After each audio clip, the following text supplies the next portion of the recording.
denúncia por crime de responsabilidade como alternativa a presidente Dilma Rousseff.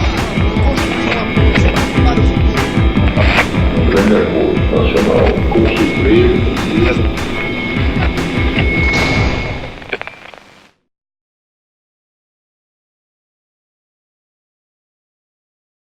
Boa noite a todos e a todas, público qualificado.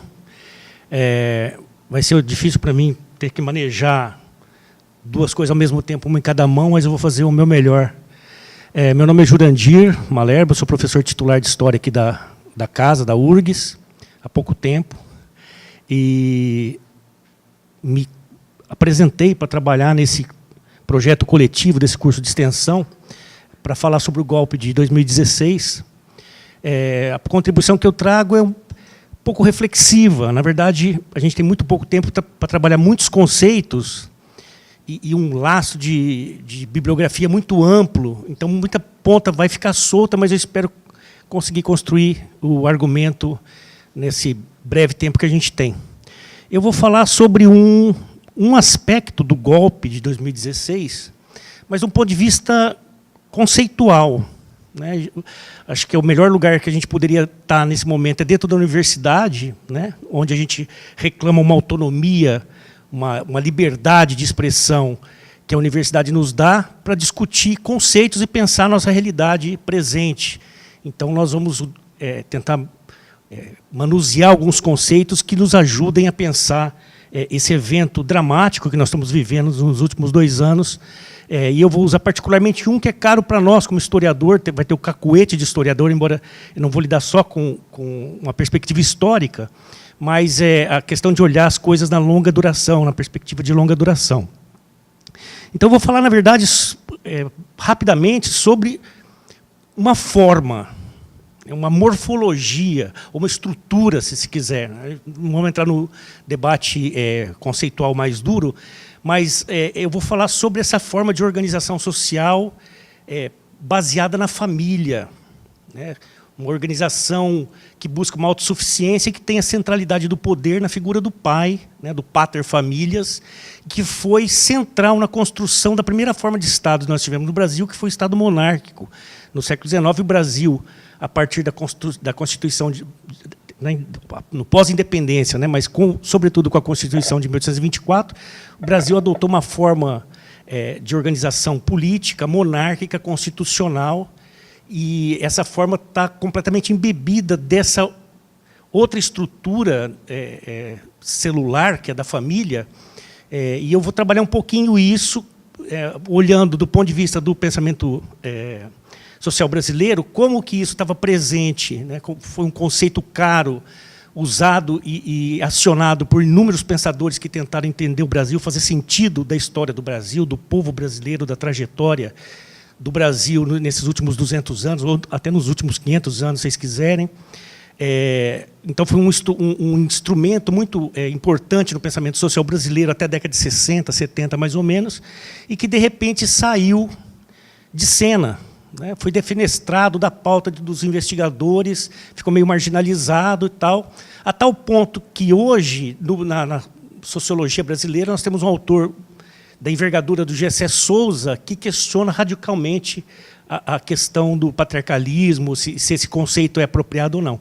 Então, eu vou evocar a importância que teve esse conceito, o que mais ou menos ele significa, né, o patriarcalismo, como ele está presente na história do Brasil, no pensamento social brasileiro, e depois fazer um estudo de caso, vamos dizer assim, a partir de um evento, né, de um fato específico, que foi a votação da admissibilidade do golpe, do impeachment, em 17 de abril. Fizemos 2 anos agora disso, né?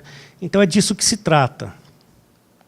Então, o objetivo é discutir o pensamento social brasileiro, né, a partir de alguns autores, não todos, pensando a propriedade, ou atualidade ou não, da utilização desse conceito de patriarcalismo para o entendimento da nossa realidade atual, né? Então, sobre isso, para fazer isso, a estratégia é refletir sobre esse topos, né, do patriarcalismo dentro da história das ideias do Brasil, e, num segundo momento, pensar o golpe contra o Estado Democrático e a República a partir do Dia Nacional da Vergonha, que foi 17 de abril de 2016. Então, só para ilustrar, eu não vou resgatar um milhão de autores que não vem ao caso, mas, a partir de alguns, só para mostrar a diversidade dessas matrizes do pensamento social brasileiro, que é esse corpo de reflexão sobre o Brasil, né, o pensamento social brasileiro, que começou a surgir no final do século XIX, através do século XX, a partir da crise da República, que tentou pensar as querelas do Brasil, né, os problemas do Brasil e como enfrentá-los dentro da sua historicidade. Então, matrizes tão diversas quanto Oliveira Viana, por exemplo, que é um autor de viés conservador nas populações meridionais do Brasil.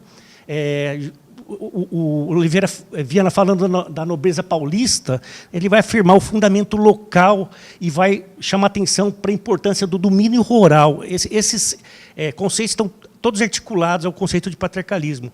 Domínio rural, parentela, família extensa e por aí afora, né? Então, ele vai mostrar o domínio rural, vai entender o domínio rural como centro de gravitação do mundo colonial, que, segundo Sérgio Buarque de Holanda, rompe com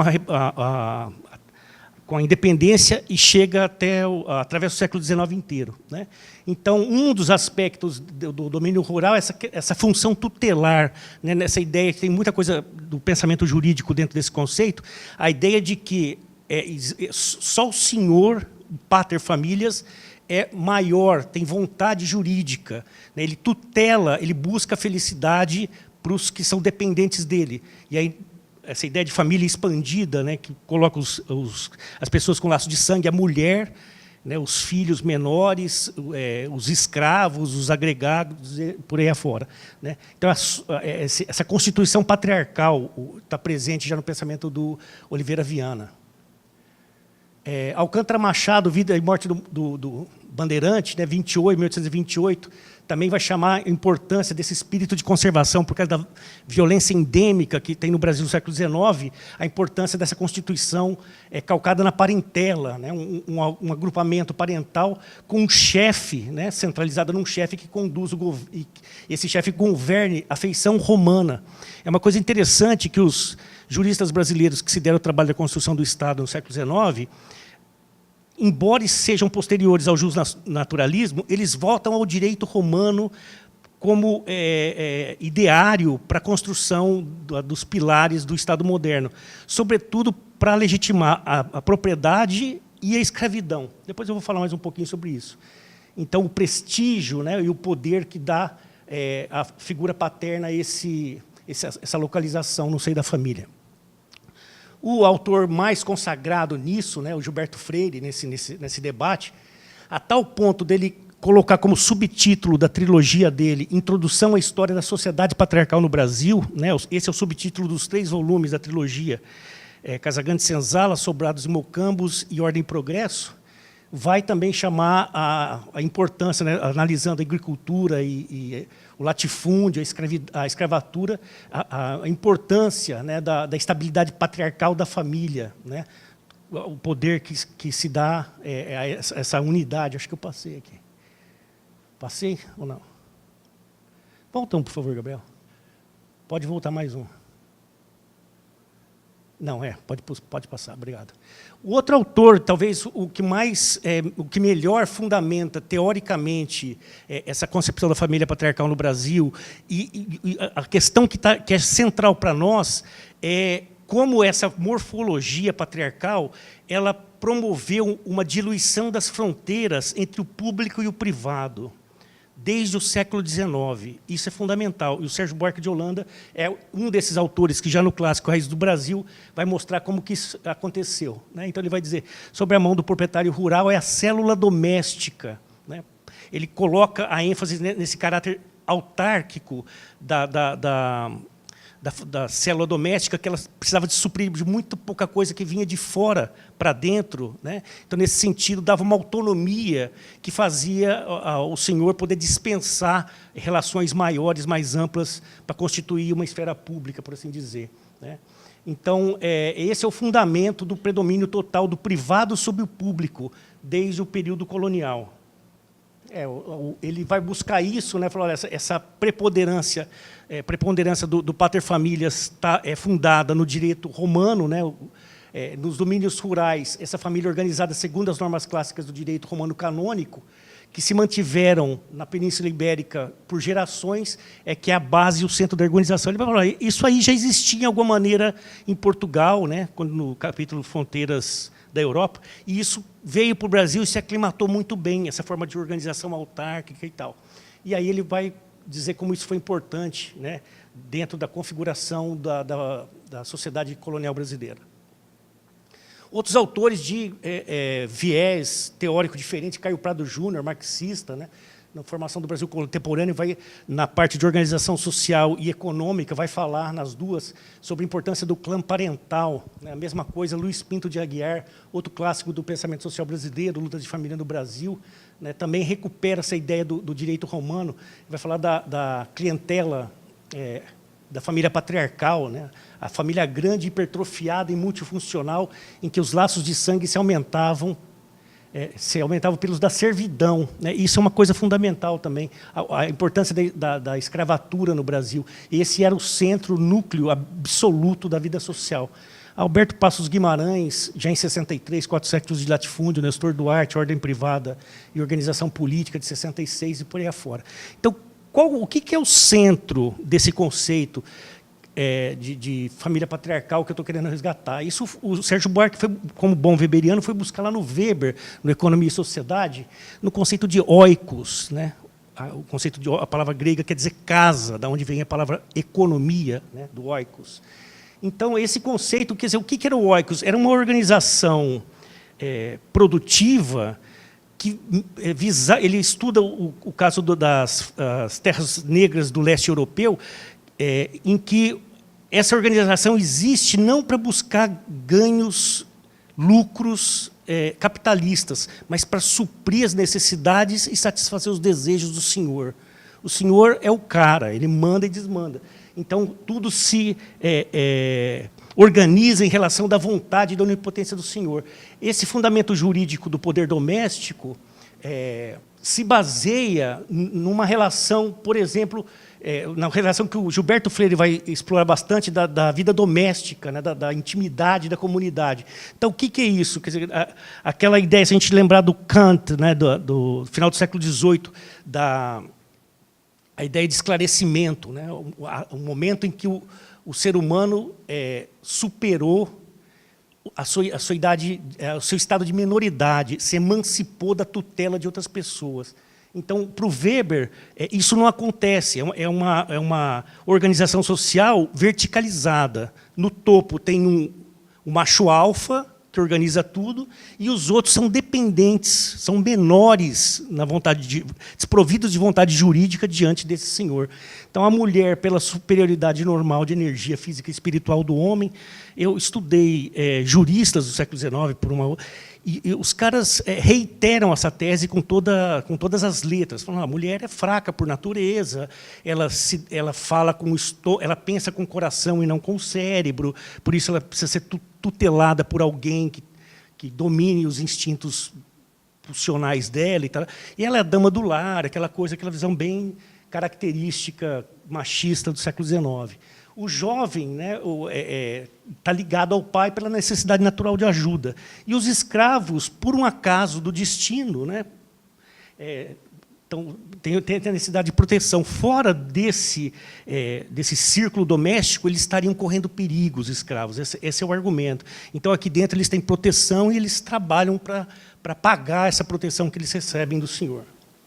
Isso está tão presente na mentalidade da classe senhorial que organizou o Estado no século XIX, que se materializa na forma da lei, né? Então, na verdade, isso é um ardil, é um instrumento para legitimação da violência doméstica. A Emília Viotti da Costa fala isso, fala assim, olha, uma sociedade que é organizada na base de escravidão, imagina um senhor que tem 100 escravos, 200 escravos, se todas as diferenças e violências que ocorressem, ele fosse ter que apelar às barbas dos tribunais. Ele falou, então, o Estado delegou para o senhor esse poder de exercício da violência legítima dentro da casa, né, para conter escravaria. Então, tem vários autores, a gente poderia pegar alguns exemplos. Menezes Montenegro, que é um jurista do Recife, numa leitura do Código Criminal do Império, uma leitura comentada, ele diz que o mal que resulta do castigo infligido pelo pai ao filho, pelo senhor ao escravo e pelo mestre ao discípulo, né, o castigo, se redunda em benefício de quem o sofre e é empregado para fazê-los entrar no círculo das suas obrigações, né? Então, se apanhou para saber que era assim que você tinha que atuar e não de maneira diferente. Então, essa doutrina é venerada pelos juristas imperiais, todos eles publicistas ou criminalistas, assim como outras, né? Por exemplo, o respeito à hierarquia. Eu li alguns comentadores de código criminal do processo, e esses caras falavam o seguinte, a gente poderia ilustrar, mas o tempo é muito exíguo, valores como respeito e hierarquia, né? Os caras, todos eles, sem exceção, falavam o seguinte: o que é pior para a sociedade? Um senhor manda um escravo cometer um crime, matar uma outra pessoa, um inimigo dele. O que é pior para a sociedade? O escravo ir e matar, embora ele tenha consciência que seja isso errado, ou o escravo não ir e seguir a sua consciência e não matar? Aí todos eles falam, não, pior para a sociedade é o descumprimento da obediência passiva. O escravo não pode questionar a ordem do senhor, porque isso é estruturante da sociedade. Ele tem que ir lá e cumprir, mesmo sabendo que é errado, e mesmo sabendo depois que ele vai pagar, inclusive talvez com a vida por isso. Mas é pior para a sociedade ele não obedecer do que obedecer.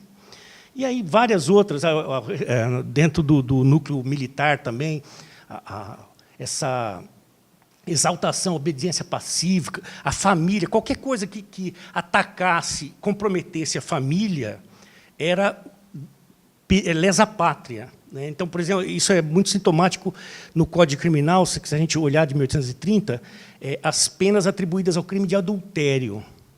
Então, se o cara que comete o crime é o homem, isso é muito feio e você vai ficar de castigo.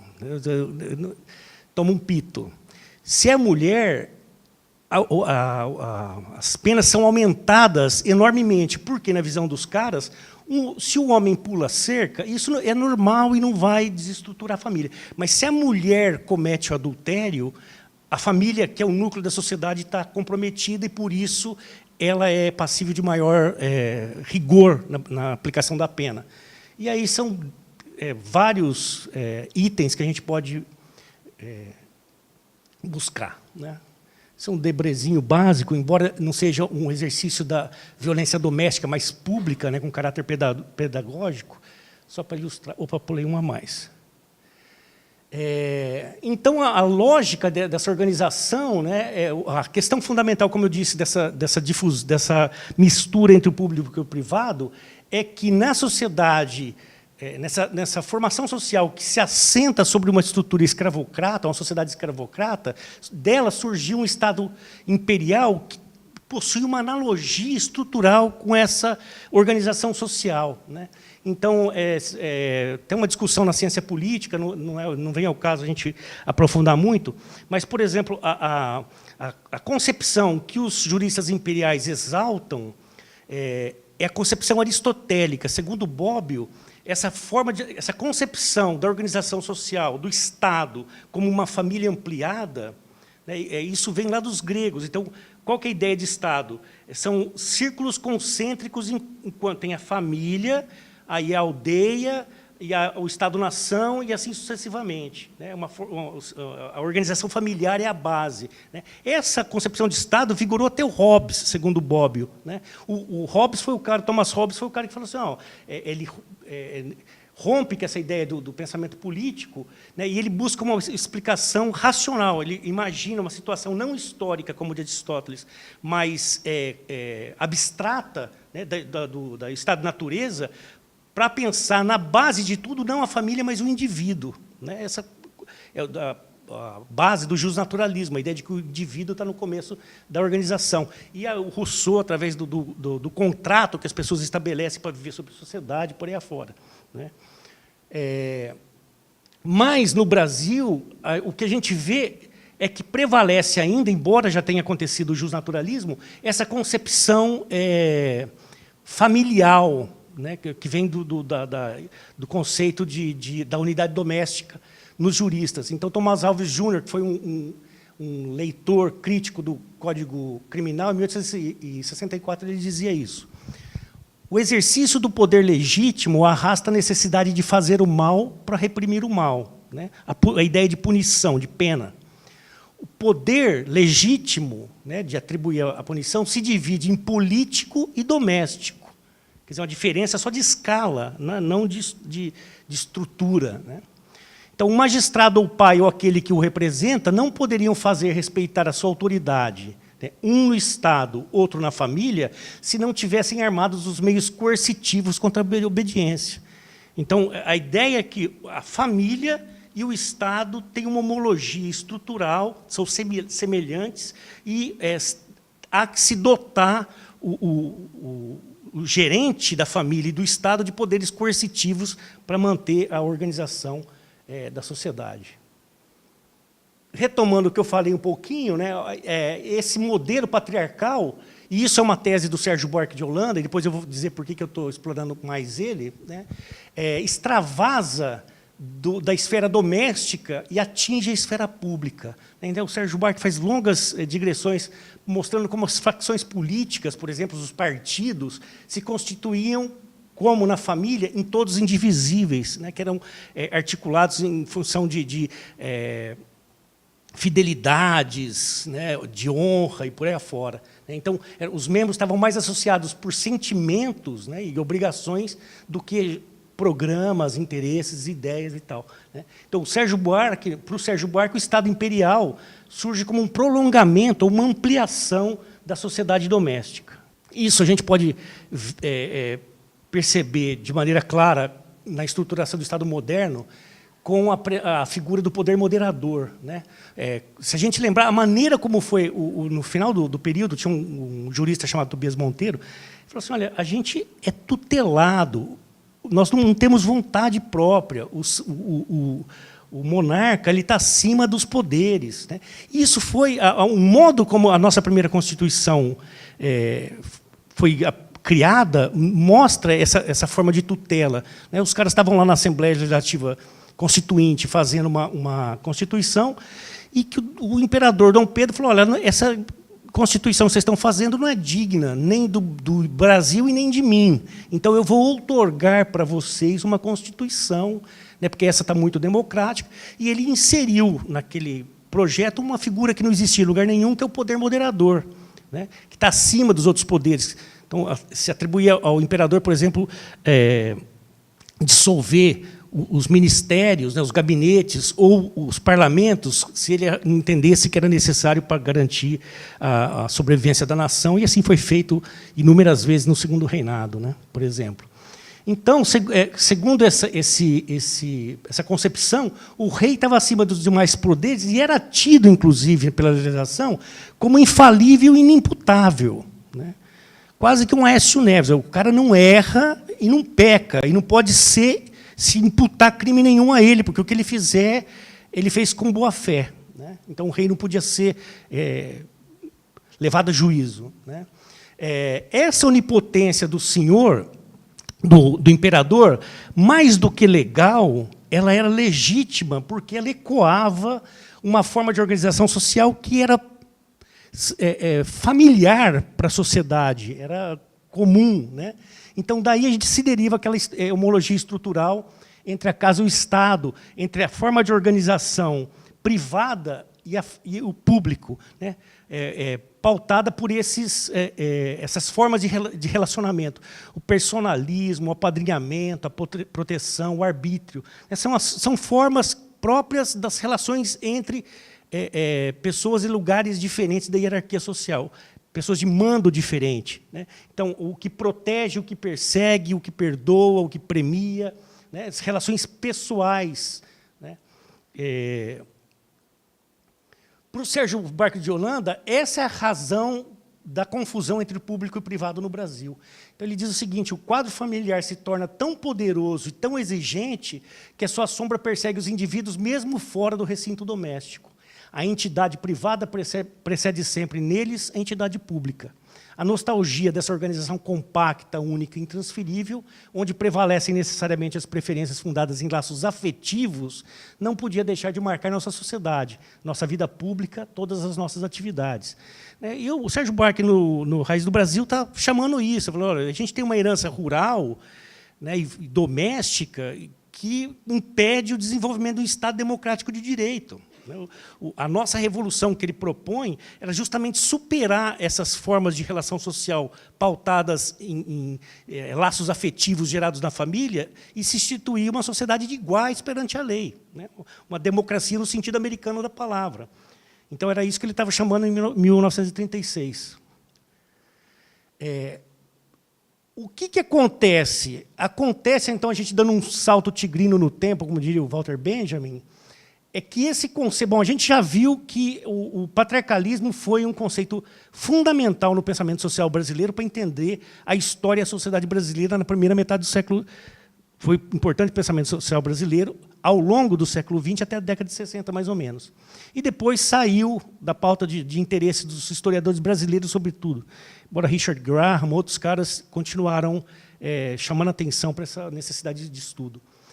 O Gessé Souza, né, que é um cara que dispensa apresentações, um cara muito importante, está aí militando e colega nosso da sociologia, desde o livro de estreia dele, que é a Modernização Seletiva em 2000, mas em outros que ele escreveu depois, A Tolice da Inteligência Brasileira e, sobretudo, o último, A Elite do Atraso, ele já fazia, argumentando teoricamente na modernização seletiva, uma crítica do que ele chama da sociologia da inautenticidade. Ele falou assim, olha, esses caras que foram os primeiros intérpretes do Brasil, eles são impregnados de um culturalismo atávico, né? Não vou nem descer a detalhes sobre esses conceitos, tem problema, a gente que critica e tal, mas falou, olha, esses caras, Faoro da Mata e Sérgio Buarque de Holanda, que é o Judas, que ele gosta de pegar para bater, esses caras são representativos de uma concepção de mundo ibérica. Ele, que é um sociólogo da modernidade, da modernização, ele falou assim, olha, esses caras não deram o pulo do gato na interpretação, eles estão ainda olhando para um mundo que não existe mais, né, em termos gerais. Então, qual que é a tese dele, para a gente não aprofundar muito? O Gessé falou o seguinte, as interpretações do Sérgio Buarque de Holanda, fundadas na ideia de formação patriarcal rural do Brasil, seriam hoje obsoletas para a gente pensar o país. Esse instrumental não serve mais, ficou defasado, vamos abandonar esses caras, vamos seguir em frente, né? Um processo de modernização avançado teria acontecido, sobretudo a partir da década de 60, né? E teria soterrado essas características estruturais baseadas na ideia de família patriarcal, como a interpretação do Sérgio Buarque de Holanda. Então, você fala, vamos virar a página, vamos seguir em frente. E aí, como questão para a gente colocar, para a gente discutir nesse ambiente, eu faço um contraponto ao Gessé, justamente resgatando o dia 17 de abril e a admissibilidade da abertura do impeachment contra a presidenta Dilma Rousseff, né? Então, ali naquela situação, e isso me chamou muita atenção, eu assisti horas a fio aqueles caras indo lá no microfone, passei mal, como todo mundo, quase todo mundo, né? Então, ali os limites entre o público e o privado ficaram estremecidos, e foram vários os autores que justamente voltaram ao Sérgio Buarque de Holanda para falar assim, olha, o problema aqui, que a gente tem uma questão intelectual a ser resolvida, né? Pessoas de orientação acadêmica ou não, né? Voltaram a isso, por exemplo, o Christian Dunker, na revista Brasileiros, ele diante daquela cena de terror, né? Ele falou assim, estariam as famílias em condições de abrir mão do seu poder, transferindo a sua autoridade para a formação de suas crianças ao Estado, que as trataria em igualdade de condições e criaria uma equidade de oportunidades capaz de criar futuros sujeitos autônomos? 80 anos depois de Sérgio Buarque de Holanda, a resposta foi negativa, né? A maioria dos deputados justifica seu voto apelando para a família, para a sua cidade natal e figuras divinas. A corrupção não tem origem no trato da coisa pública, como contato com o poder fosse a fonte de corrupção. A corrupção é exatamente se comportar-se no espaço público como se estivéssemos em família, né? Que é a questão maior do Sérgio Buarque de Holanda, a questão do homem cordial. Ele falou assim, essa questão de deixar prevalecer nas relações sociais emoções próprias à vida afetiva, doméstica, né? Isso aí tem que ser superado para que relações racionais possibilitem o levantamento de um Estado democrático de direito. Outro autor, vários falaram, Teresa Cruvinel, um monte de gente. O Jorge Colli, né, o professor da Unicamp de História da Arte, ele fez análise no ensaio mais longo, ele me mandou, mas uma parte foi publicado na Folha de São Paulo, analisando as obras do pintor do Bonaparte. Como é que é o nome dele? Está no próximo slide, já lembro. Então, ele fala isso, o Jorge Colli.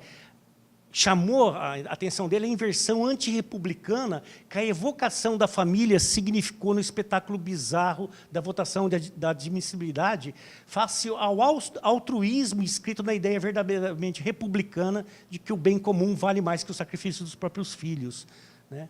Então, o Davi, Jacques-Louis David, ele analisou duas obras, o Juramento dos Horácios, né, quando o governante coloca a defesa de Roma acima da família, mandando os próprios filhos à guerra, né, porque é mais importante a república do que a família, né? Então, essa é uma obra. E a outra é os litores trazendo a Brutus o corpo dos seus filhos, de 1789, o Brutus que mandou matar os filhos porque eles traíram a república, né? Então, a república está acima da família. Isso é a ideia republicana, né? E o que acontece? Aí o Jorge Colli diz o seguinte: na enxurrada de dedicatórias repetitivas pelo sim, a família se destacou. Declarações do avesso das convicções iluministas que levaram à Revolução Francesa. Mãezinhas, netinhos, sobrinhada, filhotes de deputados põem em xeque o gesto de Brutus. Na sociedade sonhada pelos iluministas, o público se separa e se sobrepõe ao privado. No domingo do impeachment, quando um deputado oferecia seu sim aos filhos, à mãe, ao neto, ao sobrinho, nem sequer procedia uma mistura entre público e privado. Mostrava antes uma completa ausência de consideração pelo público, por qualquer perspectiva pública. Eliminava simplesmente o princípio de bem público ao tratar o voto como uma questão privada. Aqui, o Gabriel, por favor. Eu peço desculpa para vocês, mas tem um videozinho de 1 minuto que eu queria passar. Pela minha família. Família! Família brasileira! Família. Família. Família! Família! Família. Minha mulher. Família. A minha família. Minha mãe nega Lucimar! Família. Esposa. Família. Minha família! Família. Família quadrangular e evangélica. Minha família, meus filhos. Filhas. Filhos. E meu filho ou minha filha? Aprenda sexo nas escolas. Meus filhos. Sofia e Luna. Bruno e o Felipe. Filhas. Filhos, 2 filhas. Meus filhos e meus netos. Aos meus netos. Neto Pedro. Feliz aniversário, Ana, minha neta. Eu vou passar para o meu filho, para que ele possa dizer ao Brasil o voto. Não é possível, deputado. Deputado, não é possível. Pelos fundamentos do cristianismo. Em nome de Deus! A Deus. De Deus, grande arquiteto do universo. Deus acima de todos! Deus. Deus. Pelos evangélicos da nação toda. Nação evangélica. Coloca a mão pra cima! Coloca a mão pra cima! Sim, sim, sim, sim, sim. Nossa Senhora, Aos meus amigos. pelo Sérgio Moro, Amigos. pelos militares de 64, meus amigos, pela memória do coronel Carlos Alberto Brilhante Ustra, meus amigos, Amor à vida. Minha. pelo meu, pelo meu, pela minha, A minha pela minha, Em nome da minha. minha querida corrupção. Deus tenha misericórdia dessa nação.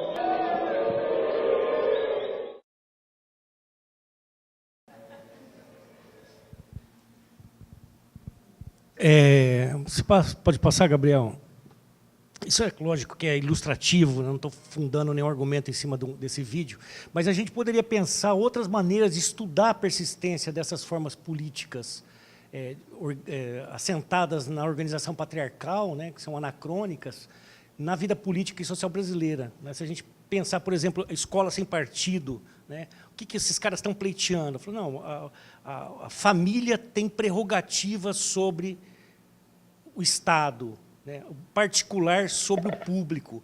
Então, o professor está lá para ensinar o fato tal como aconteceu e não julgar e não falar nada e não desautorizar o que o pai ensina em casa. O Jorge falou, isso aí, você não vai conseguir construir um espaço público, né, uma entidade pública, se os valores da família não forem superados, confrontados, rompidos. Né? Machismo e misoginia, não precisa nem evocar, basta lembrar aquela situação humilhante para nós e vergonhosa para nós, né, da Copa do Mundo, onde a Dilma foi ovacionada por 100 mil pessoas que mandaram ela para aquele lugar. Né? E tem outros casos, o Bolsonaro contra a Maria do Rosário, e no cotidiano todo mundo sabe do que eu estou falando. Né? Outra maneira de estudar essa questão do patriarcalismo e das famílias é pelas dinastias políticas. Né? Então, se a gente pegar o primeiro governo interino do Michel Temer, né, de 23 ministros, 9 são herdeiros políticos. Né? O Sarney Filho, Helder Barbalho, Mendoncinha, Pisciani, Ricardo Barros, Gedel, e etc, etc, etc, etc. Né?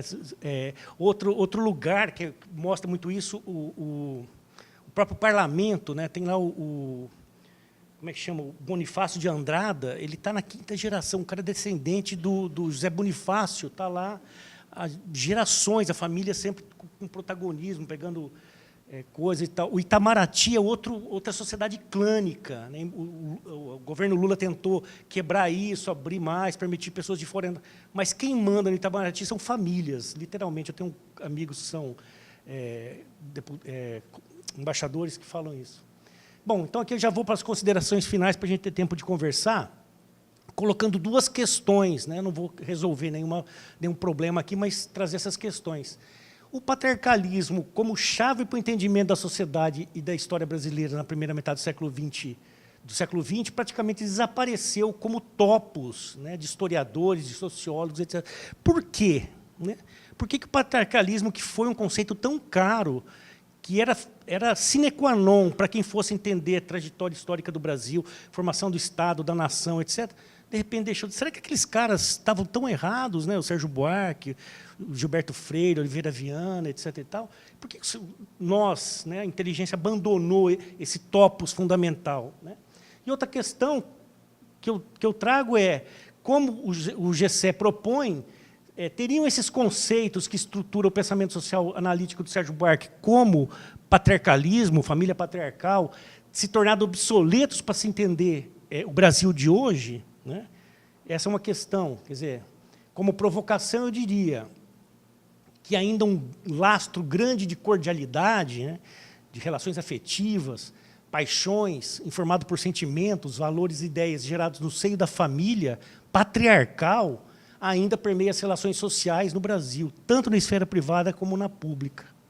Então, esses episódios recentes na história política brasileira mostram a força dessas heranças e tradições, essas persistências, né? Ainda que seja no plano do discurso legitimador de um golpe de Estado, né, perpetrado por machos, brancos, velhos e ricos. Aqui, a primeira foto é quando ele tomou posse como interino. Aqui é quando ele tomou posse definitiva. Né? Então, mostra bem, não sei se mostra bem, mas é uma ilustração, pelo menos, dessa presença machista nas instâncias do Estado brasileiro. Né? Vou abrir para discussões, quer dizer, tem muita coisa que a gente poderia falar. Esse texto está bem... aqui é só uma fala rápida, mas o argumento está mais desenvolvido no último capítulo desse livro, chama Brasilianos, que acabou de sair pela editora Alameda, né, com apoio do programa de pós-graduação.